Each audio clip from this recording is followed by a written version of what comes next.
var sindssyg. Kongerne af Næstved 2014. Ja. You ready to be sindssyg for an hour? Ja. Are you ready to be sindssyg? Vi har om endelserne ene og ende.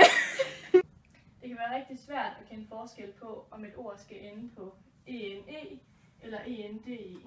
Så derfor kan man bruge den huskeregel, at når det skal ende på ene, altså ene, er det et navneord, og når det skal ende på ende, er det et udsagnsord. Som vi kan se her i eksempel 1, så har jeg skrevet, børnene kom løbende. Og ordet løbende, det ender på ende. Og det gør det, fordi at det er noget, børnene gør. Det er et udsagnsord.